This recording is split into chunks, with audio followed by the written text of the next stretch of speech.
Bismillahirrahmanirrahim. This is Muhammad Usman Nasir and today's lecture is about the continuation of the previous lecture जो कि हम लोगों ने authentication के ऊपर किया था, जिसके अंदर हम लोगों ने डिस्कस किया था कि ऑथेंटिकेशन क्या है, ऑथराइजेशन क्या है, ऑथेंटिकेशन क्यों इम्पोर्टेंट है, ऑथेंटिकेशन और ऑथराइजेशन में क्या फ़र्क है और कौन से ऐसे अवामल हैं जिनकी बुनियाद के ऊपर हम लोग ऑथेंटिकेशन कर सकते हैं। ओल्डर ऑथेंटिकेशन के तरीके क्या थे, स्ट्रॉन्गर ऑथेंटिकेशन किस तरह हासिल की जा सकती है, and that was all about authentication. Authentication को आगे कंटिन्यू करते हुए हमने लास्ट टाइम एक टेबल देखा था। उस टेबल को अगर मैं आप लोगों के साथ दोबारा शेयर करूं, और उसके अंदर हम लोगों ने बहुत सारी चीज़ें देखी थी जिसमें हमारे पास ऑथेंटिकेशन के तरीके थे, जिसमें यूज़र आईडीज़ आ रहे थे, पासवर्ड्स आ रही थी, पिन्स आ रहे थे, कार्ड्स थे, बैजेस थे, एटीएम मशीन्स के पिन्स थे और एटीएम कार्ड्स वगैरह थे। वहाँ पर आपने जो सबसे लास्ट वाले कॉलम के अंदर हमारे पास fingerprint, face, voice, iris and scanning, ये ऑप्शन जो हमारे पास आ रही थी वो हमारे पास सबसे ज़्यादा मोस्ट वाइडली यूज़ होने वाली ऑप्शंस हैं, जिसको सबसे ज़्यादा इसीलिए यूज़ किया जाता है, जिनको हम लोग बायोमेट्रिक्स पे कहते हैं, जिसके ऊपर आज हम डिस्कस करेंगे। उसकी रीज़न ये है कि ये इजीली शेयर नहीं किया जा सकता, इनको डुप्लिकेट करना बहुत मुश्किल है, इसको फोर्ज करना बहुत मुश्किल है, और ये चोरी नहीं की जा सकती। Biometrics, one of the remarkable ability of a human and most animal is to identify other individuals. एक दूसरे से अलग होते हैं, ये biometrics होती हैं. Human do it primarily through their face, voice, body position, movements and etc. Biometrics में की definition की तरफ अगर हम लोग जाते हैं, the very first thing is that the automated use of physiological or behavioral characteristics to determine or verify the identity. Identity से मुराद ये है कि whether I am the valid user or not. The very first thing, the second thing is that किस तरह मैं इसको verify कर रहा हूँ automatically करने के लिए obviously मुझे एक ऐसा बायोमेट्रिक ट्रेट चाहिए, TRAIT ट्रेट ऐसा चाहिए, एक ऐसी क्वालिटी चाहिए जो कि बाकी तमाम से डिफरेंट हो। तो that is the most important thing कि आप जो बायोमेट्रिक ऐसी चूज़ कर रहे हो जो कि बाकी तमाम से डिफरेंट हो। तो बायो का मतलब होता है, बायो एक ग्रीक वर्ड से निकला है जिसका मतलब होता है ज़िंदगी, और मैट्रिक का मतलब होता है कि मैयर करना। In this case we measure the biometric की ज़िंदगी को मैयर करना, उनको अलग अलग इंटरप्रेट करना, उनको अलग तरीके से कैलकुलेट करना, वो हमारे पास बेसिकली हमारी बायोमेट्रिक के अंदर कंसिडर होती हैं। अच्छा, दो तरह की प्रॉपर्टीज़ होती हैं, एक फिजियोलॉजिकल प्रॉपर्टीज़ होती हैं और दूसरी हमारी बिहेवियरल प्रॉपर्टीज़ होती हैं। दोनों की बुनियाद के ऊपर जो है वो हम लोग अलग अलग करते हैं। मैं थोड़ी सी आप लोगों को एग्जांपल दे देता हूँ स्टार्ट में कि फिजियोलॉजिकल के अंदर बेसिकली क्या होता है कि मेरा थंब है, थंब तमाम से डिफरेंट है, तो मैं क्या करता हूँ, थंब इम्प्रेशन करता हूँ। और बिहेवियरल के अंदर बेसिकली क्या होता है कि मैं हैंड राइटिंग यूज़ कर लेता हूँ। ठीक है, ये दो डिफरेंट तरीके होते हैं कि जिसमें मेरे राइट करने का तरीका सिर्फ मेरा ही है, वो किसी और का नहीं है। ऑब्वियसली पॉसिबिलिटीज़ हैं, फॉल्स एक्सेप्टेंस रेट हैं, फॉल्स रिजेक्शन रेट हैं, जिनको हम आगे डिस्कस करेंगे कि बायोमेट्रिक के अंदर भी कुछ मसले मसाइल होते हैं। बायोमेट्रिक के अंदर हमारे पास जो एग्जांपल्स आ जाती हैं जो कि मोस्टली यूज़ हो रही हैं, ठीक है, जिसमें रिटन सिग्नेचर सबसे ज़्यादा यूज़ होते हैं। रेटिनल स्कैन, आपकी आंख का स्कैन किया जाता है आपका डीएनए के ज़रिए, जिसके ज़रिए फाइंड आउट किया जाता है। और सबसे ज़्यादा मेरे ख्याल से जो सिक्योर और रिलायबल बायोमेट्रिक कंसिडर किया जाता है जिसको, वो डीएनए होता है। देन हमारे पास आ जाता है हमारा वेन पैटर्न। वेन पैटर्न आप लोग में से कोई ऐसा नहीं होगा मेरे ख्याल से जिसने कभी वेन पैटर्न के ज़रिए जो आइडेंटिफिकेशन का सुना हो। अच्छा, वेन पैटर्न में आइडेंटिफिकेशन बेसिकली क्या होती है? वेन पैटर्न एक रिसेंटली मोबाइल फ़ोन भी आया था LG का, मुझे उसका वर्जन नहीं पता। बेसिकली वो क्या करता था, हमारा जो हाथ है ना, हाथ के ऊपर जो वेन्स बनी हुई हैं, वेन्स के अंदर जो ब्लड फ्लो होता था और जो वेन्स के अंदर जो ब्लड फ्लो का अरेंजमेंट होती थी, उसकी बुनियाद के ऊपर भी वो कर रहा होता था, आइडेंटिफिकेशन कर रहा होता था। तो वेन पैटर्न भी लोगों के एक दूसरे से डिफरेंट होते हैं। देन थर्मल पैटर्न, हर इंसान की जो चेहरे से निकलने वाली हीट है उसके बहुत सारे डिफरेंट पार्ट्स के ऊपर डिफरेंट हीट के मेजरमेंट्स देखी जाती है। नाक के ऊपर अलग है, मुंह के ऊपर अलग है, आंखों के ऊपर अलग है, तो उसकी बुनियाद के ऊपर भी आइडेंटिफिकेशन की जाती है। की स्ट्रोक डायनामिक्स, कुछ मूवीज़ के अंदर आप लोगों ने देखा होगा कि पासवर्ड एंटर करना है, पासवर्ड पता भी लग जाए लेकिन पासवर्ड इस तरह एंटर करना है कि जो पर्सन उसको पासवर्ड को एंटर करता है उसकी हाथों की उंगलियों की जो स्पीड है और उसने जो प्रेशर डाला है, जिस फोर्स के ज़रिए उसने वो बेसिकली एंटर किया है पासवर्ड, वो दोनों चीज़ें हर किसी की डिफरेंट होती हैं। तो इसलिए इसको, लेकिन सबसे ज़्यादा जो यूज़ होता है, the most commonly use one जो है वो हमारे पास फिंगरप्रिंट आ जाता है। और फिंगरप्रिंट के जरिए हम यूज़ करते हैं। Then face geometry, hand geometry, iris pattern, voice, ear shapes, ये तमाम के तमाम ऐसे बायोमेट्रिक के ट्रेड्स हैं जिनको हम लोग किसी ना किसी तरह बायोमेट्रिक के लिए यूज़ करते हैं। अब क्वेश्चन आ जाता है कि बायोमेट्रिक यूज़ किस तरह होता है। ठीक है, आप में से बहुत सारे लोग हैं जो कि बायोमेट्रिक्स यूज़ करते हैं। सबसे बड़ी एग्जांपल क्या है हमारे पास? Mobile phone. मोबाइल फ़ोन के अंदर थंब इंप्रेशन आता है हमारे पास। थंब इंप्रेशन हमारा किस तरह चेक होता है, उसका सिंपल फीचर बता रहा हूँ आप लोगों को। थंब इंप्रेशन में हमारे पास क्या होता है कि थंब इंप्रेशन में सबसे पहले वो मोबाइल फ़ोन हमारा ये हमें कहता है कि अपना जो थंब है वो आप प्रेस करें और हमारे पास एक थंब इंप्रेशन स्टोर करवाएं। सिंपली क्या हुआ, अंगूठा लगाया, अंगूठा बार बार लगाते हैं, उठा के दोबारा लगाते हैं, डिफरेंट एंगल से लगा रहे होते हैं, ग्रिप होती है, और देन उसके बाद हमारी लोकल डिवाइस के ऊपर, हमारे मोबाइल फ़ोन के ऊपर, मोबाइल फ़ोन की स्टोरेज के अंदर, मोबाइल फ़ोन के डेटाबेस के अंदर एक टेम्पलेट आईडी स्टोर हो जाता है। टेम्पलेट आईडी से मुराद ये होता है कि द वेरी फर्स्ट टाइम जिसके साथ जब कभी भी दोबारा हम बायोमेट्रिक यूज़ करेंगे, जब कभी भी हम थंब लगा रहे होंगे, पास में जब कभी भी हमने थंब लगाना होगा, तो हमें उसके साथ उसको कंपेयर करना पड़ेगा। कंपेयर करने के लिए सबसे पहले हमारे पास यूज़र इंटरफेस आता है। मोबाइल ओपन किया, जो सामने हमारे पास डिस्प्ले आया वो हमारा यूज़र इंटरफेस है। उसके ऊपर थंब लगाया। थंब जो है, अगर मेरा हाथ साफ़ नहीं है, हाथ गीला है, हाथ ठीक नहीं है, रॉन्ग फिंगर मैंने प्लेस किया है, तो उसके क्वालिटी चेक होती है। क्वालिटी चेक होने के बाद, अच्छा, थंब के अंदर भी दो तरह के थंब इंप्रेशंस होते हैं। एक इमेज मैचिंग होता है, एक ऑप्टिकल फिंगर स्कैनर होते हैं। एक दो तरह के होते हैं, इनको बाद में हम कभी डिस्कस करेंगे कि बेसिकली क्या क्या कर रहे होते हैं। एक में इस तरह होता है कि मेरे थंब की जो है वो प्रेशर के ज़रिए, प्रेशर सेंसर के ज़रिए फाइंड आउट किया जाता है। दूसरे में इमेज कैप्चर किया जा रहा होता है। Anyways that's a different story. लेकिन वो जिस तरह मेरा थंब का इमेज स्टोर होगा, स्टोर होने के बाद उसके अंदर से फीचर्स एक्सट्रैक्ट होंगे। अब फीचर्स बेसिकली क्या होते हैं? एक थंब दूसरे थंब से डिफरेंट किस तरह होता है, इसका आप लोगों को इस चीज़ का आइडिया होगा कि हमारे हाथ के अंगूठे के ऊपर या उंगली के ऊपर कुछ आपको लाइंस नज़र आती हैं। कुछ सर्कुलर लाइंस हैं, कुछ स्ट्रेट लाइंस हैं, कुछ रिजेस हैं, कुछ उभार हैं, कुछ उतराव हैं। इसके अलावा स्किन थोड़ी सी उभरी होती है। तो वो बहुत सारे डिफरेंट फीचर्स होते हैं, और इन्हीं फीचर्स की बुनियाद के ऊपर बेसिकली हमारा जो थंब इंप्रेशन है वो स्टोर हो रहा होता है, और वो एग्जिस्टेंट जो टेम्पलेट आईडी हमने रखी होती है डेटाबेस में, वहाँ से वो चेक होता है। जैसे कि आप लोगों के सामने की एग्जांपल है बायोमेट्रिक रिप्रेजेंटेशन की। सबसे पहले बायोमेट्रिक रखा, उसमें से हमारा प्रोसेस कैप्चर हुआ, हमारा थंब इंप्रेशन कैप्चर हुआ। कैप्चर होने के बाद उसमें से फीचर एक्सट्रैक्ट हुए। एक्सट्रैक्ट होने के बाद वो जो हमने ऑलरेडी फीचर स्टोर किया था उसके अगेंस्ट जो एक बायोमेट्रिक बाइनरी कोड बना हुआ था, उस बाइनरी कोड के साथ वो मैच हुआ, और मैच होने के बाद हमें हमारी एनरोलमेंट अवेलेबल हो जाती है। इस तरह हमारी बेसिकली बायोमेट्रिक ऑथेंटिकेशन हो रही होती है। अच्छा, मूविंग ऑन नेक्स्ट चलते हैं, और अब आ गया हमारे पास आइडेंटिफिकेशन। अब ये थर्ड चीज़ आ गई है। ऑथेंटिकेशन था, ऑथोराइजेशन था, आइडेंटिफिकेशन। दोबारा रिपीट कर रहा हूँ आप लोगों के लिए। ऑथेंटिकेशन, मैं कौन हूँ, फाइंड आउट हो गया, एंटर हो गया। ऑथराइजेशन, मेरे पास किस किस चीज़ को यूज़ करने का एक्सेस है। और आइडेंटिफिकेशन, उस ऑथराइजेशन की बेस के ऊपर पहचाना जाएगा कि whether I am right person और रॉन्ग। ये मेरी आइडेंटिफिकेशन है। Identification, who am I, comparisons are made with every template in the database, the result is an identity, name और यूज़र आईडी और नो मैच। मसलन नादरा के अंदर डेटाबेस में ऑथराइजेशन ये है कि जी मैं जाके थंब इंप्रेशन दिया है, और उस थंब इंप्रेशन की बेस के ऊपर मेरी जो पहचान हुई है वो मेरी आइडेंटिफिकेशन होगी। आइडेंटिफिकेशन भी सेम वही प्रोसीजर होता है जो हमारा बायोमेट्रिक का प्रोसीजर होता है। अब इसमें भी ऑब्वियसली बायोमेट्रिक में बेसिकली अगर एक टेम्पलेट है मेरे मोबाइल के अंदर, तो एक ही टेम्पलेट है ना, एक ही फिंगर का। अगर 5 फिंगर्स कर दूं तो 5 फिंगर्स का, लेकिन रहूंगा तो मैं ही ना। लेकिन अगर मेरे मोबाइल के अंदर 10 लोगों के बायोमेट्रिक स्टोर कर दिए जाएं, 50 लोगों के स्टोर कर दिए जाएं, ठीक है, और उसके बाद कोई और उसको आकर यूज़ करता है अपने थंब इंप्रेशन के ज़रिए, तो उन 50 के 50 के साथ उसका थंब इंप्रेशन कंपेयर होगा, और कंपेयर होने के बाद पता लगेगा कि whether that person is validated और नॉट, ऑथराइज्ड और नॉट, ऑथेंटिकेटेड और नॉट। और वो जो फाइंड आउट करना होता है उसको हम लोग बेसिकली आइडेंटिफिकेशन कहला रहे होते हैं।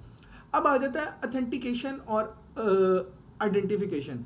जो आइडेंटिटी की वेरिफिकेशन होती है उसको हम लोग ऑथेंटिकेशन कहते हैं. Am I the right person who I claim to be. The users claims to have a certain identity. Comparisons बनाए जाते हैं और रिजल्ट्स बताया जाता है कि वेदर आई एम ट्रू और नॉट. मैंने आगे ऑथेंटिकेशन की क्लेम किया, क्लेम हुआ, अगर मुझे इजाज़त मिल गई तो इसका मतलब ये कि मेरी आइडेंटिफिकेशन हो गई है, और अगर मुझे नहीं मिली तो इसका मतलब मेरी ऑथेंटिकेशन रॉन्ग हो गई है. ये तीन फिनोमेना समझना बहुत ज़रूरी है: authentication, authorisation and identification. Authentication भी बेसिकली वही प्रोसीजर है, बस उसमें ट्रू एंड फॉल्स का आ जाता है. अगर ट्रू है तो इसका मतलब है आइडेंटिफिकेशन है, अगर फॉल्स है तो इसका मतलब ये है कि नो आइडेंटिफिकेशन है. देन हमारे पास आ जाते हैं फेलियर रेट्स. हमारे पास बहुत टाइप्स की बायोमेट्रिक हैं और हम डिफरेंट टाइप की बायोमेट्रिक्स को बहुत डिटेल में देख सकते हैं, लेकिन यहाँ पर बेसिकली देखना ये ज़रूरी है कि हम लोग बायोमेट्रिक्स को क्यों यूज़ करते हैं. ऑब्वियसली क्विक करने के लिए, ऑटोमेट करने के लिए, जल्दी करने के लिए, अच्छी अंडरस्टैंडिंग के लिए. लेकिन ऑब्वियसली एरर्स तो हैं, बायोमेट्रिक्स में भी एरर्स हैं. मेरा एक बहुत अच्छा दोस्त है, वो एक जगह पर काम करता है और वहाँ जो है, जो ऑफिसर्स हैं उनके बायोमेट्रिक लगते हैं, और जो जेनिटर्स हैं, सपोर्टिंग स्टाफ हैं, उनके सिग्नेचर्स होते हैं. उन्हीं जेनिटर्स और सपोर्टिंग स्टाफ में से एक पर्सन है, ठीक है, उसका अंगूठा जो है ना वो मैच करता है उस मेरे दोस्त से. ठीक है, मतलब हालांकि उसका अंगूठा का जो थंब इम्प्रेशन है कभी स्टोर नहीं हुआ उस डेटाबेस के अंदर, लेकिन फिर भी जो है वो मैच कर जाता है. तो there are so many different reason. For example एक थंब इम्प्रेशन यूज़ करते हैं, एक मजदूर है, उसके हाथ जो है उसकी लकीरें ख़त्म हो गई हुई हैं, उसके निशान ख़त्म हो गए हुए हैं. फिर इसके अलावा किसी के हाथ की फिंगर्स नहीं है, बहुत सारे मसले मसाइल आते हैं. तो फेलियर रेट्स दो तरह के होते हैं. पहला, admitting a person under the wrong entity. मैं गलत बंदा था, मुझे इजाज़त मिल गई, ठीक है. और दूसरी, मैं ठीक बंदा था, मुझे इजाज़त नहीं मिली. दो मसले मसाइल हैं. पहला, admitting a person under the wrong identity. मैं उधर के लिए आइडेंटिफाइड नहीं होना चाहिए था. मैंने किसी कैंपस में जाना था, अंगूठा लगाना था, लेकिन मैं उस कैंपस से में मेरा डेटाबेस भी नहीं था, कोई मसला नहीं था, और मैं अलाउ हो गया हूँ. Admitting a person under the wrong identity. और अगर मैं वैलिडेटेड हूँ, बार बार थंब लगा रहा हूँ, फेस आगे कर रहा हूँ, आरएस चेक करवा रहा हूँ, हैंड जियोमेट्री कर रहा हूँ, वॉइस कमांड्स दे रहा हूँ, लेकिन अलाउ नहीं हो रहा, तो rejecting a person, claiming the correct identity. ये दो तरह के हमारे पास रेट्स होते हैं. इसके अंदर हमारे पास आ जाते हैं जो सब वैल्यूज़ हैं. Admitting a person under the wrong identity के अंदर आ जाता है फॉल्स एक्सेप्टेंस रेट और फॉल्स मैच रेट, और दूसरी तरफ आ जाता है फॉल्स रिजेक्शन रेट और फॉल्स नॉन मैच रेट. इसको हम लोग इंडिविजुअली देखते हैं, बड़े आसान हैं. अच्छा, एक मल्टी मॉडल सिस्टम में उससे पहले आप लोगों के साथ डिस्कस कर लूँ. यूज टू और मोर डिफरेंट बायोमेट्रिक्स. एरर्स खत्म करने के लिए क्या है, दो बायोमेट्रिक्स, रेटिना के जरिए भी और थंब के जरिए भी. जैसे मेरे मोबाइल के ऊपर थंब इंप्रेशन भी है, फेस अनलॉक भी लगा हुआ है. अगर फॉर एग्जांपल लाइक हाथ गीले हैं तो फेस अनलॉक के जरिए मैं खेल लेता हूँ, ओपन कर लेता हूँ. आप लोगों के मोबाइल्स के अंदर भी पासवर्ड्स भी लगे हुए हैं और थंब इंप्रेशन भी होंगे, फेस लॉक भी लोगों ने लगाया होगा. Multi modal. इसका क्या फ़ायदा होता है कि इसका फ़ायदा ये होता है कि अगर आप वैलिडेटेड पर्सन एक जगह से नहीं चेक कर पा रहा, या उस एक के डेटा बेसिस के अंदर मसले मसाइल आ रहे हैं, तो वो दूसरे के जरिए भी चेक कर सकता है. तो that is very important for having multi modal systems.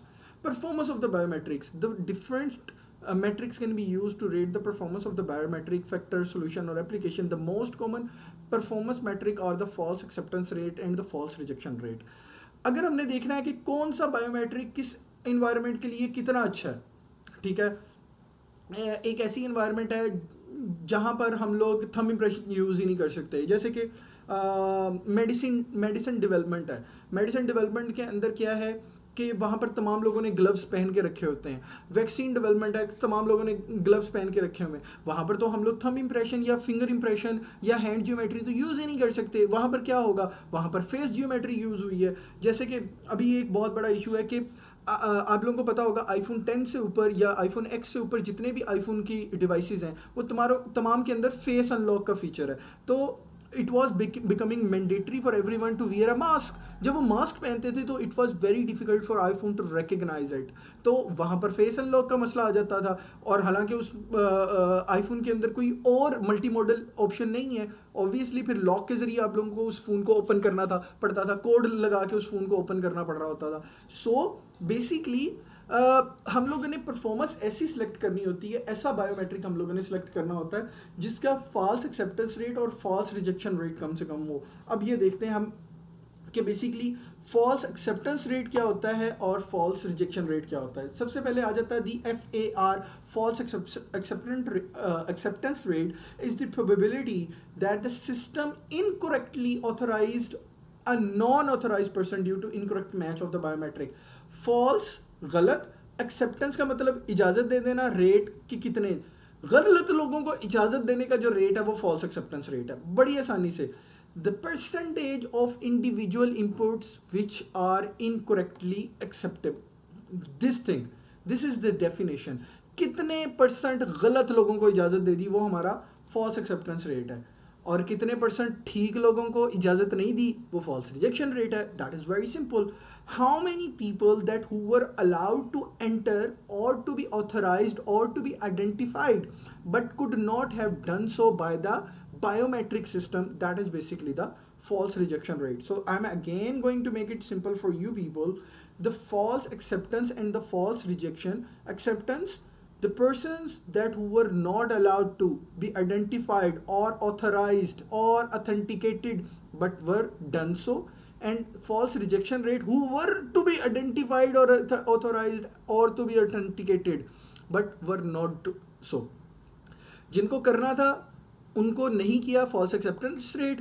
जिनको एक्सेप्ट करना था और सॉरी फॉल्स एक्सेप्टेंस रेट में बेसिकली जिन लोगों को हमने नहीं एक्सेप्ट करना था, नहीं करना था, उनको एक्सेप्ट कर लिया तो वो फॉल्स एक्सेप्टेंस रेट है, और जिस सही में जिन लोगों को एक्सेप्ट करना था लेकिन उनको नहीं किया वो हमारा false rejection rate. I hope so कि ये आप लोगों को क्लियर हो गया होगा। Okay, then false acceptance rate और रिजेक्शन रेट की काफ़ी सारी मैंने थ्योरी ऐड कर दी थी इन स्लाइड्स के अंदर, जो कि इतनी नहीं थी, तो आप लोग इसको पढ़ लें। आप लोगों को इधर बहुत सारी एग्जांपल्स दी गई हुई हैं कि हमारे पास बेसिकली फॉल्स एक्सेप्टेंस रेट की क्या है, लेकिन मैं आप लोगों के साथ एक लाइन शेयर करना चाहता हूँ। False acceptance rate is also known as false match rate and false rejection rate is also referred as false non match rate. ठीक है, ये लाइन आप लोगों ने लाजमी ज़हन में रखनी है। देन हमारे पास आ जाता है cross over error rate, CER। Cross over error rate आसान अल्फाज में बेसिकली क्या है कि किसी भी बायोमेट्रिक का फॉल्स एक्सेप्टेंस रेट और फॉल्स रिजेक्शन रेट जिस पॉइंट पे आके कॉमन हो जाता है वो हमारा क्रॉस ओवर एरर रेट कहलाता है। एक डिवाइस है, उसका फॉल्स एक्सेप्टेंस रेट बहुत ज़्यादा है और फॉल्स रिजेक्शन रेट बहुत कम है, वो जिस पॉइंट के ऊपर दोनों ओवरलैप हो रहे होंगे वो हमारा क्रॉस ओवर एरर रेट कहलाएगा। The matching algorithm in a biometric software or a device uses a configurable threshold which determines how close to a template the input must be for it to be considered as a match. The threshold value is some cases referred to as a sensitivity। मेरा mobile है, मेरे mobile के अंदर ये define किया गया होगा कि कितने परसेंट, मसलन 100% मैं अपना थंब इम्प्रेशन नहीं रख सका, लेकिन कितने परसेंट मेरा थंब इम्प्रेशन मैच करना चाहिए। क्या वो 90% है, क्या वो 80% है, क्या वो 10% है, कितने परसेंट मेरा जो है वो थंब इम्प्रेशन मैच करना चाहिए। वो जितने परसेंट मेरा थंब इम्प्रेशन मैच कर रहा होगा वो उसकी सेंसिटिविटी कहलाता है कि कितने परसेंट हमने उसको अलाउ किया गया हुआ। It is marked on the x-axis when you reduce this the threshold will be this and all that। जितनी सेंसिटिविटी, यानी कि यहाँ पर देखें जैसे जैसे हम लोग अपनी सेंसिटिविटी इंक्रीज करते रहेंगे, जैसे जैसे सेंसिटिविटी इंक्रीज करते रहेंगे एक्स एक्सिस के ऊपर, हमारा फॉल्स एक्सेप्टेंस रेट कम होता जाएगा। फॉल्स एक्सेप्टेंस रेट कम होता जाएगा। मसलन मैंने कहा कि सिर्फ मेरा मोबाइल में अगर सिर्फ 10% कोई अंगूठा लग जाए तो मेरा मोबाइल एक्सेप्ट कर ले, तो वो तो गलत करता जाएगा, ऐसे ही है ना। लेकिन मैं कहता हूँ जब तक 95% 95% तक मेरा थंब पूरा ना लगे वो एक्सेप्ट ना करे, इसका मतलब क्या है, मेरा फॉल्स एक्सेप्टेंस रेट कम हो गया। गलती से कोई पर्सन उसको एक्सेप्ट कर रहा है, कम हो जाएगा, लेकिन फॉल्स रिजेक्शन रेट आपका इंक्रीज हो जाएगा। ठीक है, तो ये चीज़ CER बेसिकली आपकी कहला रही होती है। तो बेसिकली देन आ जाती है हमारे पास ओवरऑल इस पूरे सिस्टम को, जो कि अब तक हम लोग इस चैप्टर के अंदर पढ़ चुके हैं, उसकी एक छोटी सी समरी कि हम लोगों ने ये देखना है कि ऑथेंटिकेशन की रिक्वायरमेंट्स क्या हैं, बायोमेट्रिक क्यों इंपॉर्टेंट है, फॉल्स एक्सेप्टेंस रेट और फेलियर रेट्स क्या होते हैं, और मल्टी मॉडल सिस्टम्स क्या होते हैं. तो this was the summary of the complete lecture. These were only 26 slides. It's not very difficult. You must have to go through it in a detail. It will certainly make you people more understandable towards the topic network security management. हम लोगों को बेहतर अंदाज से ये subject समझ आना शुरू हो जाएगा. That's all from my side. Thank you so much for your time and your patience and for listening to me.